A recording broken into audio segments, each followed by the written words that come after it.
and you're feeling all alone. Only you to hold your own. No one there to help you.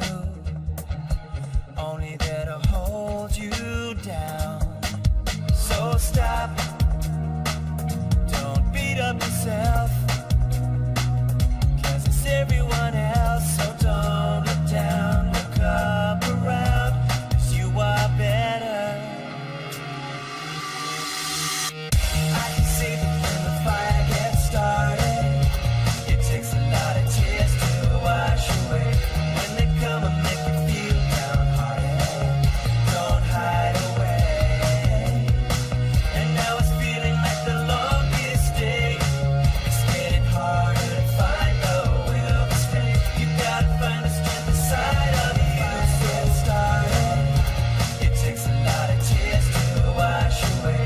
When they come and make you Well, hey there, friends, and welcome to another exciting episode of the Battles We All Face podcast. I'm your host, John Morris. I hope you're doing great wherever you are in the world today. If you're struggling with self-esteem, self-confidence, and just really trying to find who you are and all of that, then today's show is really for you. We're going to offer a very, very different perspective to what you normally would hear regarding this topic. But before we do that, I want to bring in one of my best friends, and to bring in the show, of course, someone to bounce the ideas off, always there, always bubbly and energetic. I want to welcome Joe. Hey, Joe, how you doing? Hey, happy belated birthday. Thank you very much. Yes, it's going to be a great day. It's going to be a great show. And man, you've already made my day so far, but you've told me nothing, but you've told me so much. I know that I'm expecting so much. I just don't know what. I love that. I love that. We were talking a little bit before we came on air that, I turn my phone off, folks, at sort of like 2 p.m. on a Friday afternoon. And it doesn't usually go back on until 8 a.m. on Tuesday morning, because it's important to have that downtime, that off time from social media and things. We were laughing a little bit before the show because, as Joe just said, it was my birthday over the weekend. It was also my wife and I, our 7th anniversary, which was lovely. We didn't actually do all that much, and we'll talk about that during the show. But we just enjoyed all the things that we did. But anyway, I clicked on my phone this morning, and there was nearly 2,000 people, all of you guys out there in our little community and universe and everything that's there, that was wishing happy birthday and all these wonderful, lovely messages. And, it's something that I think it's an opportune time. It's the same as Christmas, that when somebody sends you those messages, it's a really special thing. So I want to thank everybody for doing that. And it's really, really wonderful. But before we get carried away, Joe, of course, what are we going to be talking about in today's show? Well, we're going to be talking about self-confidence, and that's a touchy one. That's a hard one. But that's one that so many people have issues with. Mm-hmm. And I'm glad that we're going to talk about it. It's going to be exciting. We haven't planned it out entirely. We're just going to kind of do like we always do, let it go. And I'm sure that everybody's going to get something of value from it. Very much so, very much so. And honestly, I like the shows where we don't plan things out. We have a topic, we have an idea, but it's the organic things, because I find oftentimes when things are scripted, you're often trying to remember what line comes next, and it just halts the show more than anything else. So I really like that we've got that relationship and that kind of energy where we can do that. And it's a tremendous amount of fun. So yeah, absolutely. So Joe, in terms of self-confidence, where do you want to begin? Well, for one, why do people lack self-confidence? What is some of the common causes, where they find that issue, and how do they overcome it? For one, we'll start there, because then I was fixing to go like 10 more minutes. But, some people start at an early age. Some people are confident all the way up until, their 20s or 30s, and then something happens, and then they're just like, wow, they lose everything that they've had. So, how do they overcome that, John? I think it is a really interesting thing. And prior to really thinking about this conversation, this topic and things, My answer would have been self-confidence, by my definition, is knowing that you know. So, for example, it's about a specific topic, or knowing that you can perform whatever activity it might be. It's that ultimate knowing within inside you that you can do whatever you need to do in that chosen field. And to answer your question, quite honestly, I think a lot of people lose their self-confidence because, again, an event can happen, this can happen, that can happen, and it really rocks people. However, thinking about this a little bit more this morning, and some really interesting revelations started to happen. I was standing in my kitchen, I was making lunch just before I messaged you to make sure we're all right for today and everything.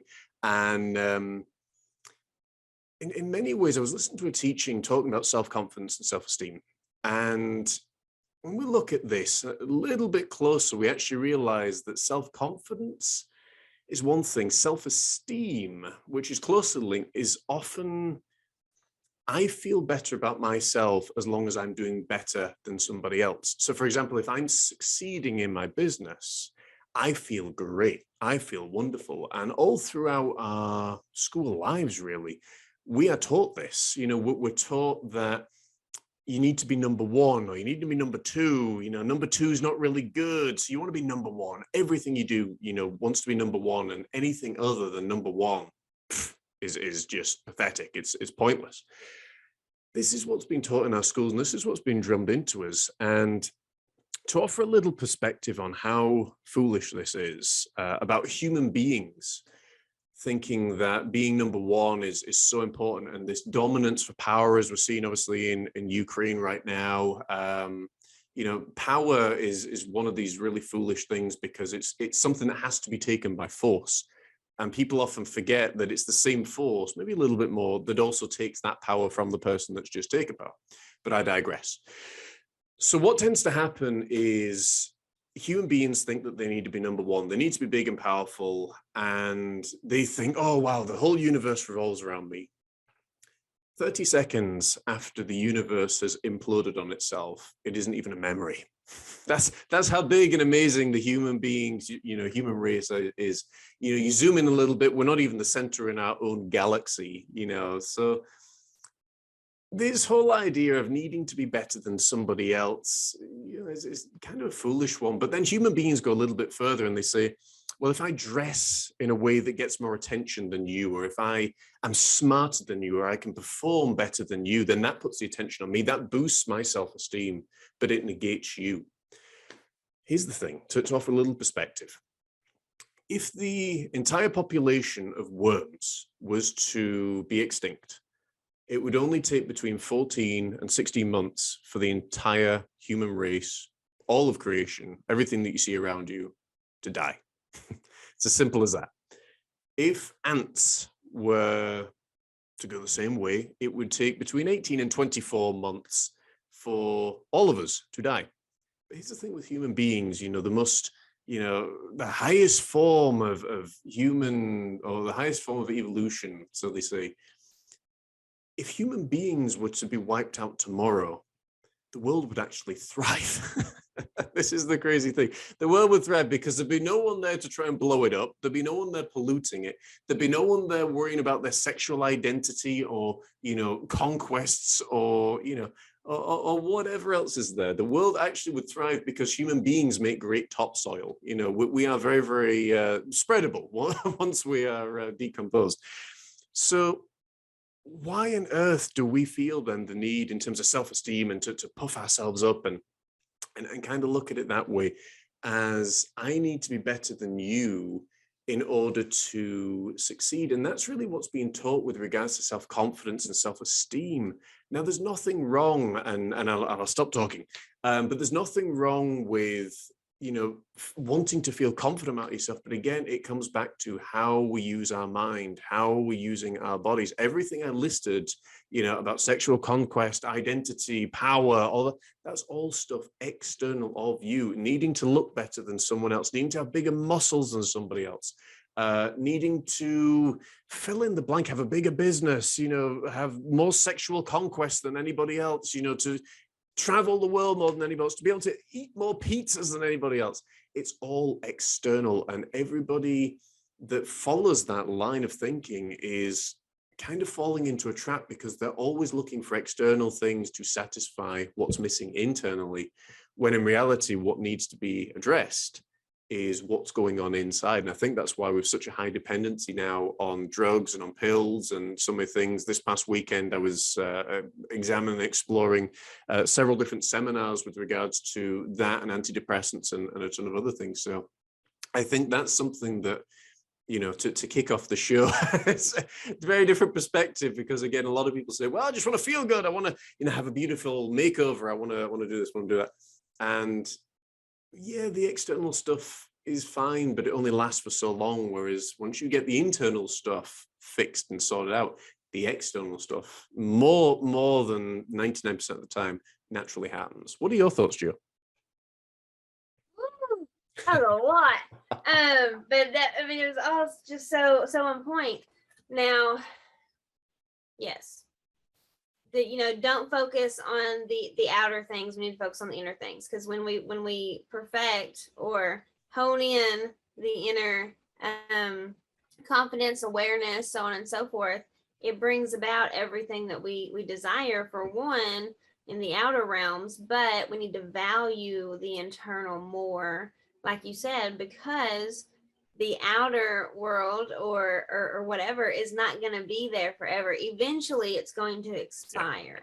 And why do we want to focus our attention, our efforts on something that's we're not going to be able to keep forever, when eternally and internally it gets to go and move on, so to say. So yes, I definitely agree with that. As far as the dependency upon things, absolutely. I do feel like that's just a band-aid or an excuse to do something and not focus our energy on correcting the actual problem. And of course, we all know if we do that, it's never going to get better. So absolutely right. My gosh, yes. It's interesting. Like I said, with self-esteem, it is literally, how can I make myself feel better by making someone else oftentimes feel worse, or looking the best, or, you know. But there was an interesting interview that I saw recently, and I think it is an old interview, but it caught my attention for the aggressive press that it was getting. And it was Tom Cruise, who I think many people know is a Scientologist. I am not a prognosis of or a prognosticator of Scientology by any form, any means. Again, I do not hold to any religion or anything like that. I simply am. There's something that he said that was really interesting. This is what started to get my mind thinking, Joe, about, you know, this whole thing with antidepressants. And what you said there was absolutely on point, you know, in terms of people take antidepressants and they use it as a band-aid. And the guy who was interviewing him came back and said, well, if that person, I forget who the name of the celebrity was, that anyway, and it doesn't matter. But if that person feels better, then isn't that enough? And I actually paused the interview, and I thought, you know me, my wheels then get turning. And I sat there and I was like, no, it's not enough, actually, because again, like you said, it only band-aids the problem. Many medications that, you know, human beings are on and that I've been on in my lifetime are severely, severely dangerous. When you actually do the research and realize that through simple exercise, through, you know, that self-mastery, through developing your own ways of fixing, you know, again, this whole idea of fixing, that's, you know, topic for another conversation. But when you start to actually address the issues that are there, rather than I want to take some chemicals, I want to pop some pills, your body is made up of these chemicals. And the only reason that you're taking them is because probably, quite honestly, when you've had these depressive states, you're living and operating in a world and an environment of your own creating, more often than not, that is kind of, you know, subduing these chemicals from naturally functioning. You know, serotonin and your serotonin levels are usually the areas where people feel depression. You're either too much or too little. They can be regulated naturally. You know, and I think, again, it's for all of us, it's something that we all need to do research into, rather than, well, if it makes that person feel better, if it seems to work, then is that not fine? And I liken it to a drug addict that's taken LSD, or a sex addict that's, you know, going off doing whatever they're going to do. You know, they feel great, they look amazing, wow. Maybe not the sex addict, but someone that's on LSD, you know, they're full of energy, like, yeah, come on, I'm full of energy, woo, here we go. But they've had to take a chemical stimulant to get to that place that has put their body out of sync and also has the potential to kill them. It's the same with marijuana. It's the same with a lot of the CBD stuff that's on now. Again, we produce this stuff naturally in our bodies. And as I said to you off air, Joe, just before we came on, I think so many times people, again, always looking for that external, rather than doing the work in themselves that's going to last a heck of a lot longer than pills and stuff, you know. And I think that's really, again, always where people need to begin. You know, it's so simple in many ways, but people have been conditioned: go to the doctor, go and fulfill that need, go and scratch that itch, go and pay the doctor in the United States, you know, $100,000 per year, you know, per patient. You know, over here, we don't pay for prescriptions, certainly in Scotland. If we did, again, you know, a lot of people wouldn't be on them. But it's really interesting where a lot of people are seeking those external solutions to their problems. And the answers are really, again, within them. And I know I make it sound very simple and very easy. And to a degree, it is. You've just got to begin. You've got to figure it out and decide, yeah, I'm not going to take pills to do that. I know we completely segued there. So. Right. And I feel like so many times, you know, people will make a decision like that or of some sort to do something. Yeah. And then they realize either shortly after or down the road, you know, that probably wasn't the best decision. And instead of taking a step back, taking the time, because it is going to take time to pull yourself back, to make that correction and get back on in the right direction, they say, well, you know, I don't want to put in that effort. I don't want to take that time. I don't want to lose that time. Yeah. And then therefore they end up never getting where or being who they truly are, by just not taking that short period of time to make that correction. I think far too many people actually want to be spoon-fed and have become lazy. If I'm very honest with you, I think that was one of the biggest issues I found working in churches, working in ministry. People want to be spoon-fed their spirituality. They want to be told how to think, as opposed to realizing there's so much more, you know, that's there. And like I say, it's the same with the medications. And it's just, now, folks, I'm not, you know, just obliterating medications and everything, but what I am saying is, you know, you have to do your research. You have to figure out what is triggering this illness, this sickness, this depression, this whatever. And, you know, again, the more research that you do, the less potentially harmful stuff, at least you're going to know then why you're taking what you're taking. And I think, again, like we've said so many times before, education is such a powerful thing. But Joe, I mean, for you, what does self-confidence look like for you? Obviously, being in the United States, different culture than compared to here.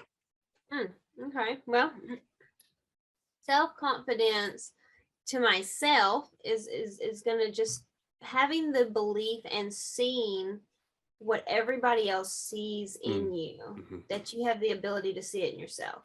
And that is so hard to do sometimes. And even if you get told it, bing, bing, bing, all the time, it's still hard. You have that little voice in your head, and it's like, well, you know, but they're just saying that for this reason, or they're doing it for that reason. But being able to block that out, to be able to see in yourself that you truly are capable of anything, as long as you set your mind to it and take the proper steps to acquire it, you're good. But you have to do that first. You have to believe in yourself. And that's truly what it is to me. Just believing in yourself, tuning out all the noise, and living the life that you truly are meant to live with your head held high and your shoulders back. I love that. I love that. And I mean, for you, for example, you do so many phenomenal things. And, I suppose in some ways, lesson two, that I learned today was the whole thing of, this whole idea of people looking up to you. And I tell people, don't look up to me, because once you look up to me, you actually stop me from being human. You put me on this pedestal where you can never do anything wrong, and you always have to be the person they believe you to be. So it's like never ever look up to somebody else. You can admire somebody else for what they do, but that's fine. But Joe, I mean, I don't think it's any secret, the fact that we have been talking about, so you being very much involved with the Battles We All Face brand, with help with branding and all sorts of other stuff. When and what you talked about there was a very, very common thing, because a lot of the time it comes from, certainly from childhood or the past. It's only going to come from one or the other, where you hear that little voice that says, oh, you're not really that good. And that often comes from a family member somewhere down the back, and that says, well, don't get above your station, or don't forget where you came from, or whatever it might be. And those things stay with you for a very, very long time. And like we said before, we are conditioned in the world, and I would say certainly for the West and probably for the East, the same. We are conditioned to be humble, to never say, when someone pays us a compliment, like, oh my goodness, you're really, really good. Oh, thank you. You're not trained to say, yes, yes, I am, and to enjoy it and to give that energy to someone else. You actually negate and break down their compliment by saying, thank you, as opposed to, thank you. Yes, completely agree. I love this painting as well, because I'm amazed. I'm as amazed as you are that it came out looking really, really, really good. And then you can stand back together and look at it, and it's like, what do you like about it? I like this. You're almost looking at it from the third person, as if it wasn't you that painted it, but you can admire what was going on. Same with a book, same with anything else that you do. And I mean, Joe, you do everything, and so many wonderful, wonderful things, whether it be branding, whether it be in shows, whether it be hosting, and all of that other stuff. And it's important when you feel those emotions. Remember, you're going to feel whatever it is that you're thinking. Your thinking is the first place that it needs to, to take shape and everything else. And once you start to recognize, I'm thinking actually about that person in my life that made me feel like crap many, many years ago. Why am I thinking about that person? Because they feel like crap in their lives, and that's why they put that onto me. I actually can pity that person. I can pray for that person, but I don't need to take that emotion on. Hey, wait, we just made a breakthrough. Now I can move forward and recognize that, yeah, well, I know where I came from. I know where I'm going. We have that amazing ability in ourselves, but it all comes back to, again, like I say, that inner awareness. When we start talking negatively about ourselves, we start feeling miserable for whatever reason, that we can actually say, why the heck am I thinking that? And have that conversation with yourself. Exactly right. Exactly right. Now, it reminds me of a few different things. So having that type of, especially when you started off at a young age, it's kind of like having an addiction.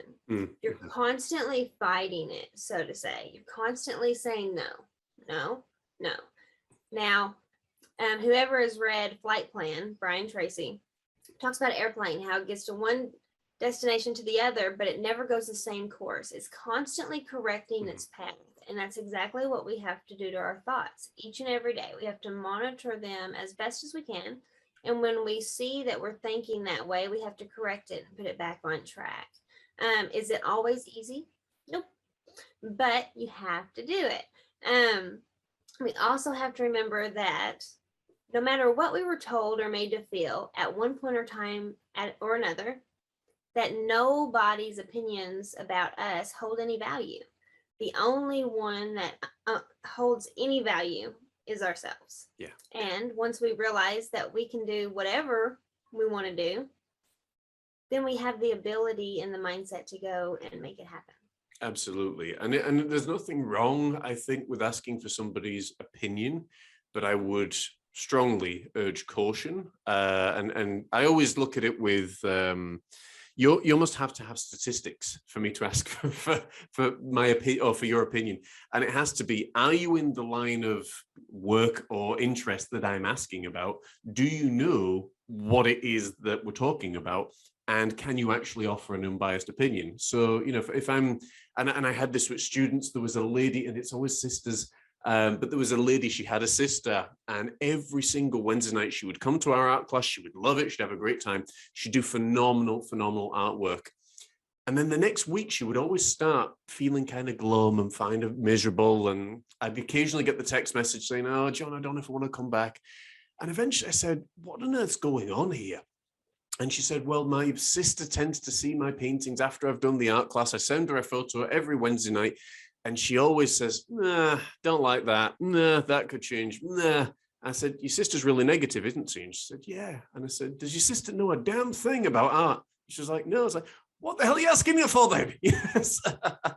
And that's the crazy thing. People are always asking opinions from people who know less than actually they do. So it's you always use caution when you are seeking others' opinion, for sure. But like you said, that the only one that really matters, or the main one that really matters, is the opinion that you hold of yourself, because you can't control what other people do and say and think about you. You can't even begin to change that. The 2,000 people that wish me happy birthday, each one of them has a different idea and concept of who I am, none of which is accurate. And I can't change that. It would take more than my lifetime to try and change that. So I don't bother, so it's very, very important for sure. Joe, what for you, when you start to have those little wobbles and those little shakes, what helps you with your self-confidence? Well, first and foremost, to be grateful. I think that helps with every aspect, but I'm not just grateful. I always say I'm obsessively grateful, to where I focus nonstop on what I'm grateful for until I remove any negative feelings, vibes, energy that I might be feeling. And then at the drop of a hat, somebody will reach out who I respect their opinion and they'll say exactly what I need to hear when I need to hear it. Never fails. Now there's certain times that those thoughts, feelings, they come more regularly than usual. And a lot of times that can come, I have found, with being impatient. And feeling like you need to be here rather than here. But who's to say I'm the one that put that time limit on myself? So who's to say it's incorrect? And I'm not exactly where I need to be when I need to be there. So we just have to stay patient, stay calm, and stay grateful and pleased with where we're at, I believe. I completely agree. And that's, it is one of the most humorous things at times for us. And I used to have that same thing. It's the ability to stay, as you say, patient, and to recognize that you're actually operating on a time outside of your own when all this is going on. And again, like we said, I think last week, when you're trying to hurry things along, that's when things tend to go wrong. It's like you try and hurry a flower to grow. It's, flower petals are going to fall off. Its leaves are going to be badly damaged. It's not going to grow back again. And it's the same for a lot of bodybuilders that want to take the shortcuts and taking anabolic steroids to excess and things. Great. You may look great now, but you've hurried the process along and you've put your body out of balance. You can end up with more heart conditions and issues that are going on. And we weren't meant for these things, despite how many people tell you, and some well-meaning people, some not so well-meaning people, despite how much they tell you that, oh yeah, we're meant to live in extremes, we're meant to live in this. So, no, we're not. You take a look at some of the faces of the people that are living in extremes, and you're telling me, really? Is that really what we're meant to look like? Someone that's one foot in the grave and the other foot slipping. So it's interesting for sure. And I think more than anything, like you rightly said, I tend to live by the philosophy of distraction, for example. So the ability to change your focus, for some people, they can do it. They can bang, they can think of something else and they feel wonderful, they're amazing. They can go and do something else. For other people, it's a little bit harder. And what I tend to suggest is constantly keep a set of these on you. Now, I don't actually have my actual headphones. I've got Bluetooth headphones now that are really cool. They hook around the back of my neck and you don't even know they're on. They're so light. Maybe put a link to those actually in my bio so folks can go and buy them and check them out, thinking about that. But what I tend to do, folks, is when I, very rarely these days, but when I feel, that little bit of a wave, that little bit of a shake that I'm like, okay, I'm writing my books, I'm passionate about it, but it's affecting income, it's affecting this, or you take on the energy from family that's a little bit nervous and things.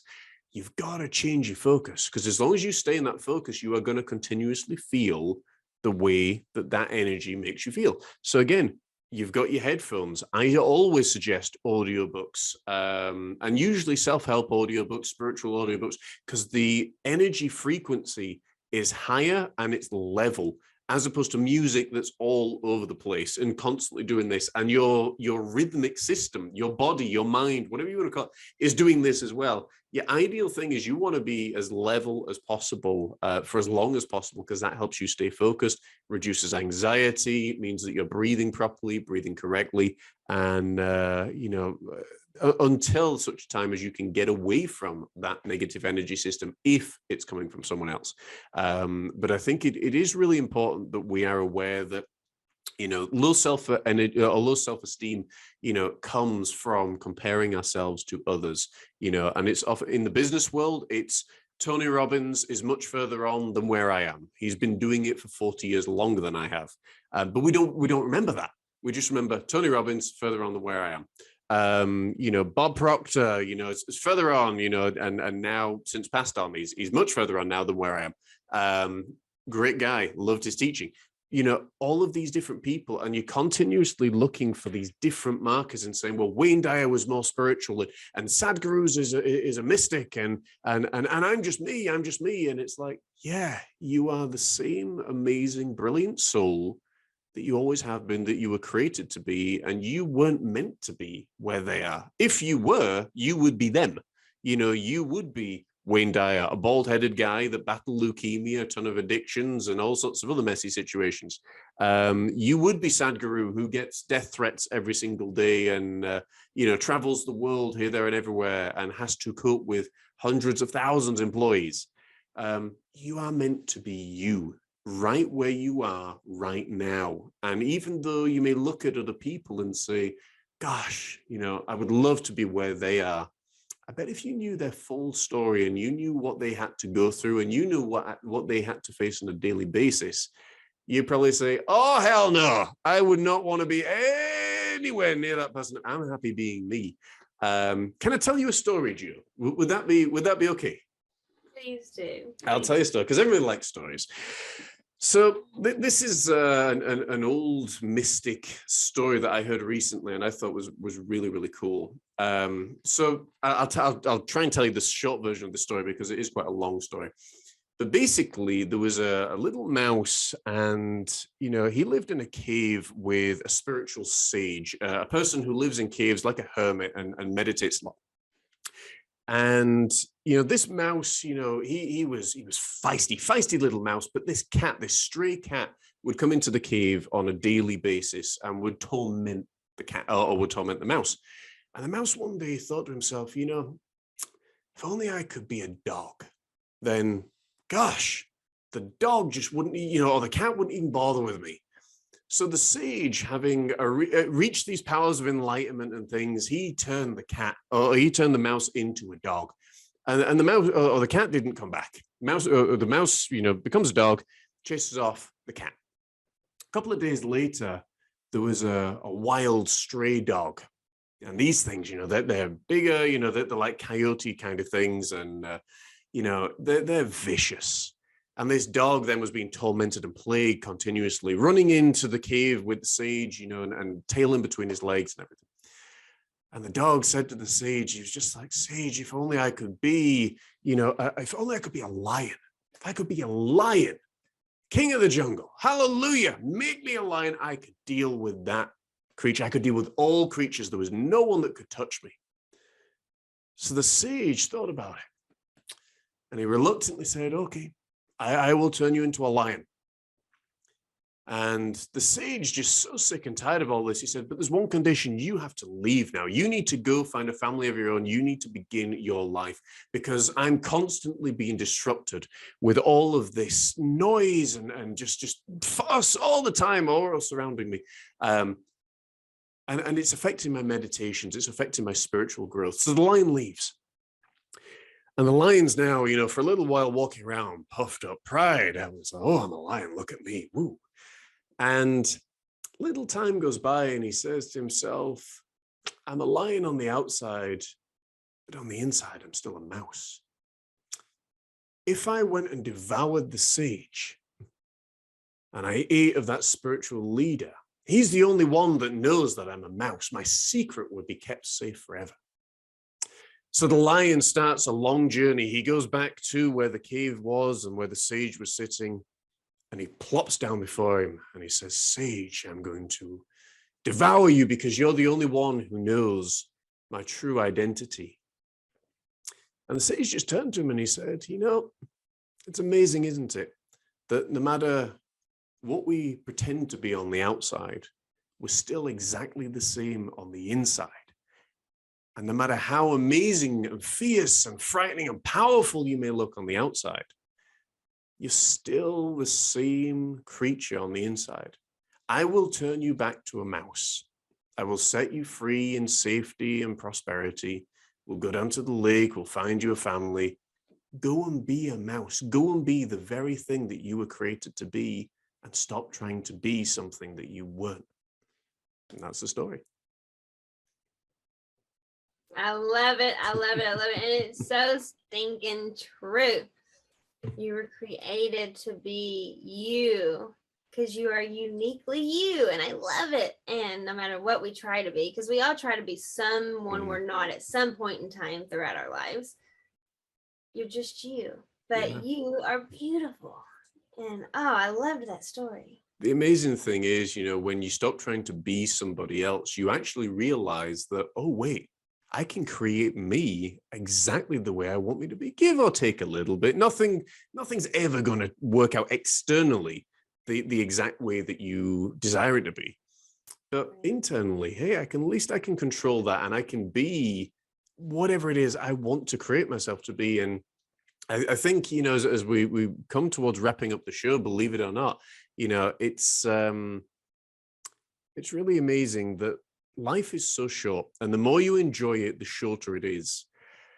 Only the people who are miserable live a long life. And statistically, you'll find that out. But because life is so short, what are you waiting for? It's like, if you want to be an author, if you want to be, and deep inside you, that burning gift and that passion that you have, why do you wait? And a lot of people will wait because of money or because of this or because of that. And I understand all of those things. I've been through all of those things. But equally, never did I lose sight of who I was, what I was put here to do in the world of art. Obviously now finding the amazing gift of being able to write and, communication through books and things. But it was also as well to be a divine spiritual being, teaching people that you're here having a temporary human experience. And I'm finding that more and more. And the more that I get into that, I know we were talking about that a little while ago, the more that I find that, the more I get into that, the more I enjoy that, the more I just want to be and stay and do that and find ways to make that happen. We were joking a little bit off screen, because a lot of people say when they don't go to work, they don't get paid. I'm now in that mindset where I'm like, if I don't go to work, I still get paid. And you find ways now to construct this in your life through courses, through shows like this, through sponsors, and all of that kind of great stuff. So you can construct life the way that you want it.